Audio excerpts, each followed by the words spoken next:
nobody will ever lick it again. Give it up for your next comedian, Lalita D.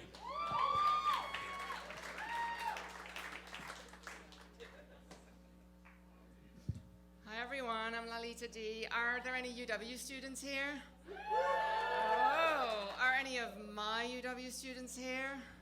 Okay, good. I give lots of homework on a Wednesday for exactly that reason, so that's perfect. So yeah, I teach at UW. I actually honed my stand-up skills teaching undergraduates. There's lots of similarities between comedy audiences and undergrads. There's a similar level of intoxication in the room. Yeah, we know about that. And like good audiences, students do not heckle until the end of the semester when they have this institutional mechanism called the course evaluation. They're terrifying. They're terrifying. I studied religion, which is why I have to do stand-up comedy on the side to help pay the bills. And the first year I taught, that was a long time ago, I was so excited to read my course evaluations. I thought I was going to get this great intellectual feedback, and the very first one I read, it said, "Professor wears great outfits."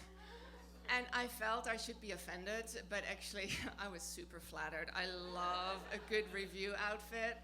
It was actually a very sad day in my academic career when RateMyProfessor.com got rid of the chili pepper. Do you know about that? So that's a website where students can talk about their professors, and they used to be able to click a chili pepper to evaluate whether the professor was hot or not. I lived for that chili pepper. I lived for that chili pepper. And then people objected to it, whatever, and they got rid of it. And now I've lost my compass. Like, do I go to the gym? Do I put makeup on? Do I put on new clothes? I mean, who cares? I don't know. Does it matter? And I have to read what the students actually write, which is usually along the lines of, "Oh, this class is okay, but the syllabus is a little bit boring." Like, well, yeah, duh, it's because it's a syllabus. I don't know what students think is going to be in the syllabus, like my Tinder profile. It's not going to be interesting. It's not going to happen.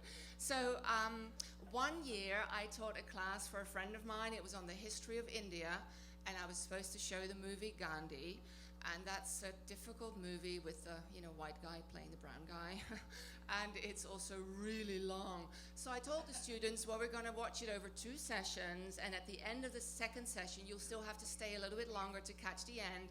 But if you can't stay till the very end, don't worry, we all know what happens. He gets shot. And the students are like, "What? No! Oh my God! You ruined the movie for me." And I was like, oh. And then I got a little defensive, I'm like, well, I don't really think it's a spoiler if it's a historical fact. For example, when you go watch the movie Lincoln, you're not going to be shocked at the end when he gets shot, and the students are like, "No, what?" And that just goes to show anybody can get into UW. If you didn't get in, whoa.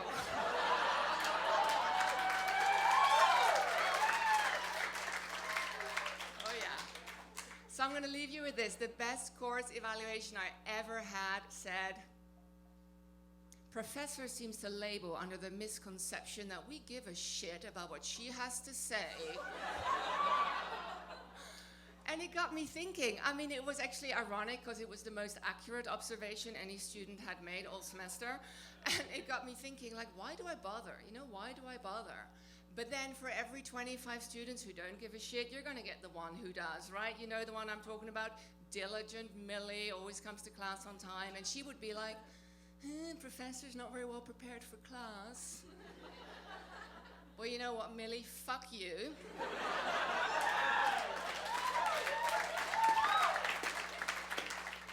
Because I wear great outfits, and you come to class wearing pajamas. Take note, people, just because it has a picture of a badger on it doesn't make it appropriate attire for the classroom, so evaluate that. I've been Lalita D.